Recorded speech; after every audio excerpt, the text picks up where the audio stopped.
Banerjee comment করেছে, আমি বলছি ইচ্ছা করে বলেছেন না যে কোরআন শেষ হয়ে যাবে, বাইবেল শেষ হয়ে যাবে। ডায়মন্ড হারবার লোকসভা কেন্দ্রে ব্রাহ্মণ মনোনীত ও জাতীয় কংগ্রেস সমর্থিত সিপিআইএম প্রার্থী প্রতিকুর রহমানের সমর্থনে বাটার মোড়ে এক নির্বাচনী জনসভার আয়োজন করা হয়। সাইক্লোন রিমেলের মহেশতলায় উত্তাল ঝড় তুললেন ভারতের ছাত্র ফেডারেশনের সর্বভারতীয় যুগ্ম সম্পাদক তথা হাওড়া ও শ্রীরামপুর কেন্দ্রের প্রার্থী দীপশিতা ধর। এছাড়াও এই নির্বাচনী জনসভায় উপস্থিত ছিলেন ডায়মন্ড হারবার লোকসভা কেন্দ্রের বামফ্রন্ট মনোনীত ও কংগ্রেস সমর্থিত প্রার্থী প্রতিকুর রহমান। উপস্থিত ছিলেন সিপিআইএম এর বর্ষিয়ান নেতা তথা প্রাক্তন লোকসভার সদস্য শ্রমিক লাহিড়ী সহ সিপিআইএম এর অন্যান্য নেতৃত্ব। উক্ত নির্বাচনী জনসভায় সিপিআইএম কর্মী সমর্থকদের ভিড় জনজোয়ারে পরিণত হয়। লক্ষ্মীর ভান্ডারের টাকা কোথা থেকে আসছে? মমতা ব্যানার্জির পৈতৃক সম্পত্তি থেকে? কালীঘাটে টাকার গাছ লাগিয়েছে? পিসি আর ভাইপো দুজনে মিলে সকালবেলা ওই গাছ নাড়ান, গাছ থেকে টুপটাপ করে আমের মতন একটা একটা করে টাকা পড়ে, সেই টাকা আপনার লক্ষ্মী ভান্ডারে দেয়? ডায়মন্ড হারবারবাসীর উদ্দেশ্যে প্রশ্ন ছুড়ে দেয় দীপশিতা। মহেশতলা থেকে বিশ্বজিতের রিপোর্ট, RGM নিউজ। আমরা যারা লাল ঝান্ডার রাজনীতি করি, আমরা মনে করি এই নির্বাচনে এই তৃণমূল বিজেপি নামক দুটো যে দুর্যোগ, দুটো যে বিপর্যয়, দুটোকে শেষ করতে হবে। কারণ প্রতিপুরটা বলার সময় বলেছে এই দুটো সরকার, এই দুটো সরকারের যে রাজনৈতিক দলগুলো রয়েছে তারা আমার আপনার সাধারণ খেটে খাওয়া পরিবারের ছেলে মেয়ে, আমাদের স্বার্থ বিরোধী।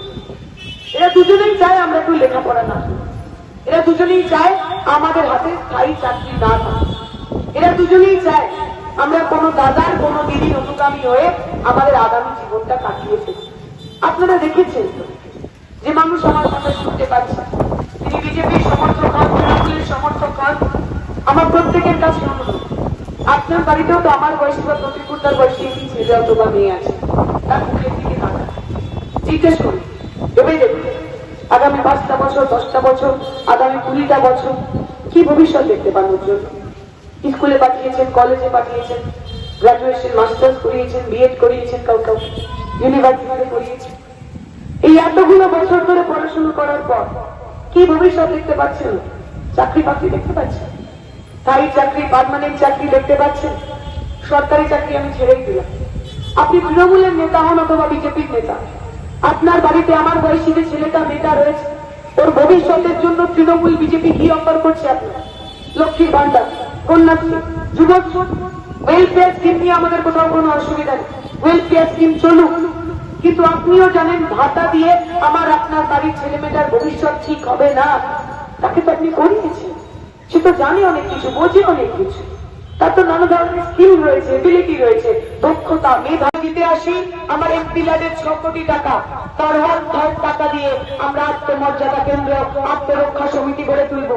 আমার মায়েরা, আমার বোনেরা, আমার মহিলা, তাদেরকে প্রশিক্ষণ দেওয়া হবে মানসিকভাবে, শারীরিকভাবে, যাতে আগামী দিনে কোন শেখ শাহজাহান, কোন কুলদীপ সেনেগার যদি আমার আঁচল ধরে টানে, তার হাত ভেঙে মুচড়ে দেওয়ার সাহস, ক্ষমতা ওই মেয়েগুলোর মধ্যে আমরা পৌঁছে দিতে পারি। আপনাকে পক্ষ নিতে হবে, তাদের সঙ্গে আপনি থাকবেন। মহিলা মুখ্যমন্ত্রী আমল দিনের পর দিন পশ্চিমবঙ্গে কাজদিক ঘটেছে, কান্দনি ঘটেছে। ওরা বলছে আমরা সবুজ সাথী সাইকেল দিয়েছি, আর সেই সবুজ সাথী সাইকেল চালিয়ে কামদুনির মেয়েটা যখন কলেজ থেকে বাড়ি ফিরছিল, ওর পা চিরে খুন করেছে যারা, তারাও তৃণমূল কংগ্রেসের নেতা। ওরা বলছে আমরা মেয়েদের জন্য কন্যাশ্রী প্রকল্প চালু করেছি, আর কাকদ্বীপের একটা নাবালিকা মেয়েকে ধর্ষণ করার পর খুন করলেন যিনি, তিনিও তৃণমূলের নেতা। ওই মেয়েগুলো বাংলার মেয়ে ছিল না? সন্দেশখালীর মহিলারা বাংলার মেয়ে ছিল না? বাংলার মেয়ের সম্মান, মায়ের সম্মান খালি মমতা ব্যানার্জির সম্মান। আমরা বাংলার মেয়ে নই, আমরা বাংলার মা নই, আমরা বাংলার মহিলা নই। আমাদের সম্মান নিয়ে কারা কথা বলে? আমরা বলছি পশ্চিমবঙ্গের বুকে মহিলাদের সম্মান, ভারতের বুকে মহিলাদের বাঁচার অধিকারের কথা যদি কেউ বলবে, সেই অধিকারের নাম লাল ঝান্ডা, তাতে কাস্তে করে তারা আঁকা আছে। আমাকে আপনাকে পক্ষ নিতে হবে। আমি আমার কথা দীর্ঘায়িত করবো না, শুধু যে কথাগুলো বলে শেষ করা, যে সাম্প্রদায়িক অসম্প্রীতির আবহাওয়া পশ্চিমবঙ্গের বুকে তৈরি হয়েছে। আপনি দেখেছেন এর আগের ফেজ পর্যন্ত যা নির্বাচন হয়েছে, নির্বাচনের এজেন্ডা খুব ক্লিয়ার ছিল, রুটির ওপর নির্বাচন হয়েছে। মমতা ব্যানার্জি, নরেন্দ্র মোদী দুজনেই প্রমাণ করেছে রুটির ভিত্তিতে যদি নির্বাচন হয় তাহলে তো আমাদের দাল চলবে না, তাহলে তো আমরা ভোট পাবো না। অতএব আবার কি করে ধর্মকে রাজনীতির কেন্দ্রবিন্দুতে আনা যায় তার প্রচেষ্টা। ইচ্ছা করে মমতা ব্যানার্জি কমেন্ট করেছে, আমি বলছি ইচ্ছা করে বলেছেন না যে কোরআন শেষ হয়ে যাবে, বাইবেল শেষ হয়ে যাবে, গীতা শেষ হয়ে যাবে, তো তোমার উন্নয়ন শেষ হবে। ওনার উন্নয়ন অনেক কিছু, সেটা বোঝানোর জন্য অন্য উপমা ব্যবহার করতে পারতেন। উনি ইচ্ছা করে ধর্মীয় উপমা ব্যবহার করলেন যাতে ধর্মকে রাজনীতিতে টেনে আনা যায়। ওদের এক তমলুকের ওই প্রচার করতে গেছে এক বাচ্চা মেয়ে, সে কি বলেছেন আপনারা শুনলেন? যে দেবাংশুকে ভোট করবেন কারণ দেবাংশু দেবের অংশ, তিনি রামের অংশ, আল্লাহর অংশ, যিশুর অংশ, কপালের অংশ, সবার অংশ। আমি বলছি দেবাংশুকে যদি ভোট করতেই হয়, রাজন্য বলতে পারতেন তো যে দেবাংশু খুব ভালো পাপসের কাজ করে, লোকের চৌকাঠে শুয়ে থাকে, ভালো পাপস যদি চান তাহলে দেবাংশুকে ভোট করুন, বলতে পারতেন। অথবা বলতে পারতেন দেবাংশু দারুণ গান লেখে, ঠিক ঠিক ঠিক খেলা হবে, সব জায়গায় ডিজে বাজিয়ে ছেলে মেয়েরা নাচছে, অথবা আপনি যদি আর একটু নাচতে চান দেবাংশুকে ভোট করুন, বলতে পারতেন তো, বলেননি। ইচ্ছা করে ধর্মকে টেনে নিয়েছে। গান্ধীবাদী এলাম, গান্ধীবাদী মানে কি অহিংসার চর্চা করে?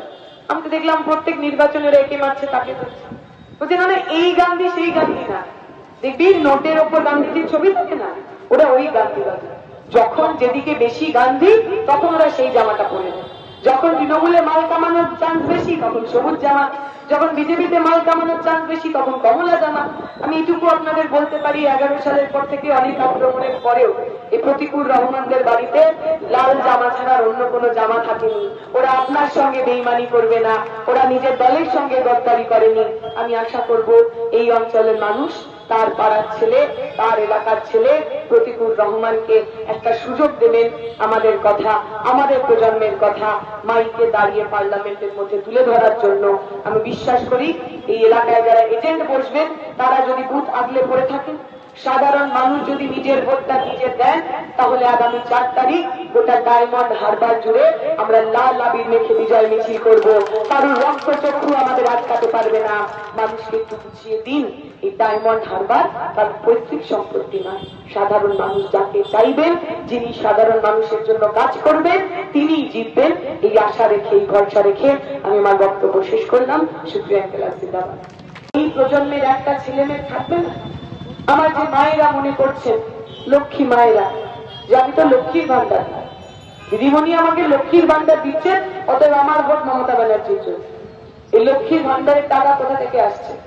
মমতা ব্যানার্জির পৈতৃক সম্পত্তি থেকে। কালীঘাটে গাছ লাগিয়েছেন, টাকার গাছ। পিসি আর ভাইপো দুজনে মিলে সকালবেলায় গাছ নাড়ান, গাছ থেকে টুকটাক করে আমের মতো একটা একটা করে টাকা পড়ে, সেই টাকা আপনার লক্ষ্মীর ভান্ডারে দেয় না তো? আপনি পশ্চিমবঙ্গের সাধারণ মানুষ, টোটো চালান, রিক্সা চালান, ছোট দোকানে কাজ করে, আপনি গিয়ে 5 টাকার পার্লেজি বিস্কুট যখন কেনেন আপনি ট্যাক্স দেন। আপনি আপনার গাড়িতে যখন পেট্রোল ভরান আপনি ট্যাক্স দেন। আপনি যখন 10 টাকার ওই চিপসের প্যাকেট কিনেন আপনি ট্যাক্স দেন। ওই ট্যাক্সের টাকা, সাধারণ মানুষের ট্যাক্সের টাকা রাজ্যের কোষাগারে জমা হয়, সেখান থেকে তারা লক্ষ্মীর ভান্ডার দেন। অতএব ওনারা লোকসভা নির্বাচনে জিতলেন কি হারলেন তার উপর দাঁড়িয়ে লক্ষ্মীর ভান্ডার চলা অথবা না চলা ডিপেন্ড করবে না। আমরা তো আরেকটু ভাবতে বলবো, আপনি 1000 টাকা পান, 1200 টাকা পান, 1200 টাকা আপনার সংসার চলে। 1000 টাকা গ্যাসের দাম, আটার দাম, তেলের দাম, ছেলে মেয়ের স্কুল কলেজের খরচা, 1200 টাকায় চলবে আপনার? আপনার বাড়িতে তো ছোট ছোট লক্ষ্মী আছে, সরস্বতী আছে, কার্তিক আছে, ওদের কথা ভাববেন না? আমরা আপনাদের কথা করেন। আর নরেন্দ্র মোদী রাম রাজ্যের কথা বলছে, দুটো এক নয়।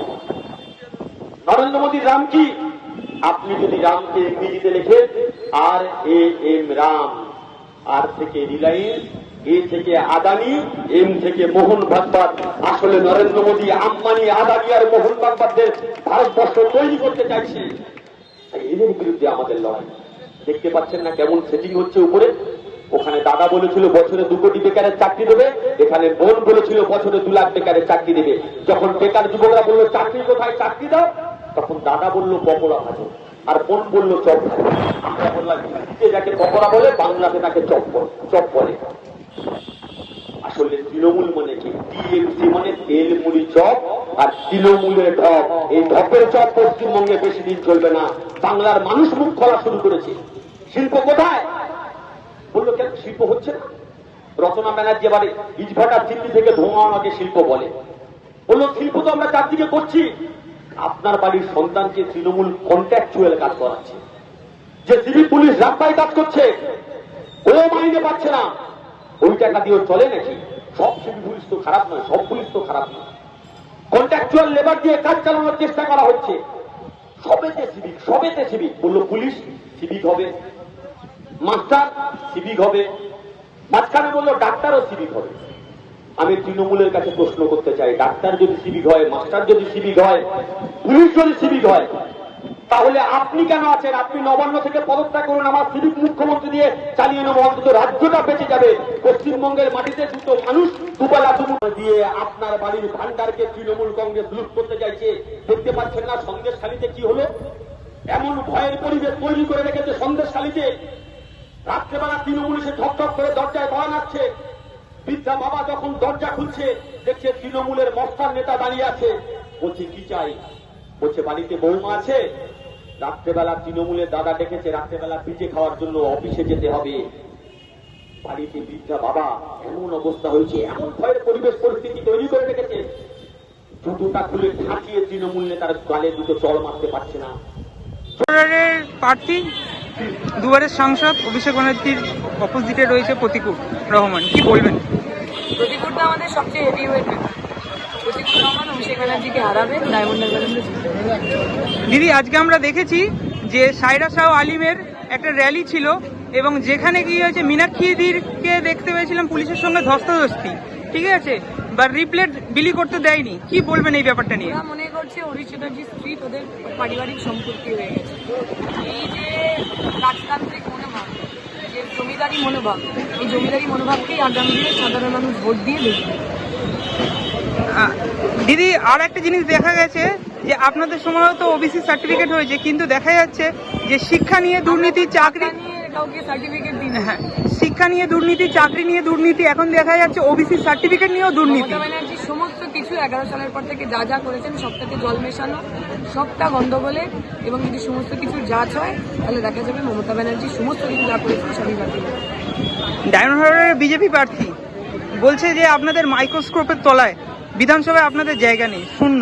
কি বলবেন এই ব্যাপারটা নিয়ে? উনি আগে ওনার পার্টিতে দেখুন, মাইক্রোস্কোপ না, খালি চোখে কতগুলো তৃণমূলের নেতাকে উনি ওনার মাথার ওপর বসে থাকতে দেখছিলেন। শুভেন্দু অধিকারী কোন দলের নেতা ছিল? তৃণমূলের। তো তার কাছ থেকেই তখন ওনাকে অর্ডার নিতে হয়।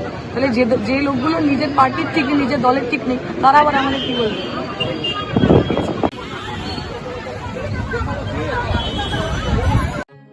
এখন আপনার বাড়ি, অফিস এবং দোকানকে সুরক্ষিত রাখুন টোটাল সিকিউরিটি সলিউশনের সাথে। আমরা বিভিন্ন নামি দামি ব্র্যান্ডের সিসিটিভি ও সিসিটিভি সংক্রান্ত যাবতীয় অ্যাক্সেসরিজ বিক্রয় করার পাশাপাশি সার্ভিসও প্রোভাইড করে থাকি। টোটাল সিকিউরিটি সলিউশন একটি নির্ভরযোগ্য প্রতিষ্ঠান যা 24/7 সার্ভিস প্রোভাইড করে থাকে।